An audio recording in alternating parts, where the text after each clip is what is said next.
Talabalar bahori 2025 haftaligi doirasida oliy ta'lim muassasalari talabalari o'rtasida Shunqorlar harbiy vatanparvarlik musobaqasining final bosqichi tashkil etildi. Tafsilotlar muxbirimiz lavhasidan o'rin olgan. Shimoli-g'arbiy harbiy okrug Urganch garnizonida joylashgan harbiy qism ertalabdan sport musobaqasida ishtirok etish istagida kelgan yoshlar bilan gavjum bo'ldi. Jamoalar tarkibidagi yigit-qizlar ahillikda musobaqalarga tayyorlanishgan. Xorazm viloyatidagi oliy ta'lim muassasalari yoshlar o'rtasida talabalar bahori 2025 haftaligi doirasida o'tkazilgan Shunqorlar harbiy vatanparvarlik musobaqasining final bosqichida yoshlar juda faol bo'ldilar.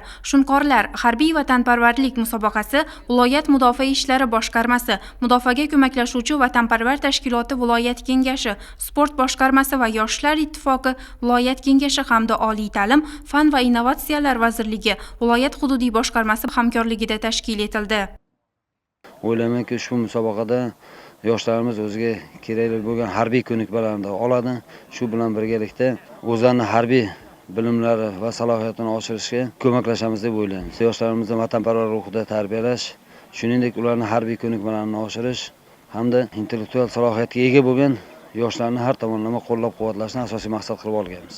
Jamoalar 6 ta shart bo'yicha bellashdilar. Pnevmatik quroldan otish, o'quv granatani uloqtirish, harbiylashtirilgan estafeta, turnikda tortilish, 100 metrga yugurish kabi qator shartlarda talaba yoshlar o'zlarining chaqqon, epchil, zukko ekanliklarini ko'rsatdilar. Shunqorlar musobaqasiga kuchli tayyorgarlik qilib keldik. Bugun ishtirokchilar bilan 6 ta shart bo'yicha bellashdik. Men qisqa masofaga yugurish shartida qatnashdim. Bunaqa musobaqalar yoshlar orasida ko'proq o'tkazib turish tarafdoriman.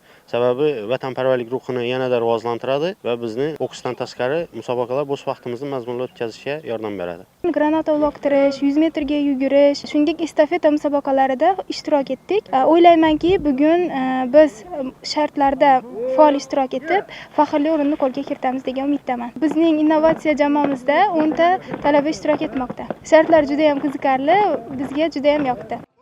Yakuniy natijalariga ko'ra Urganch davlat pedagogika instituti talabalari faxrli 1-o'ringa munosib deb topildi. Urganch davlat universiteti talabalari jamoasi 2-o'rinni, Urganch innovatsion universiteti yoshlari 3-o'rinni egallashdi. Ishtirokchi jamoalar tashkilotchilar tomonidan munosib taqdirlandi.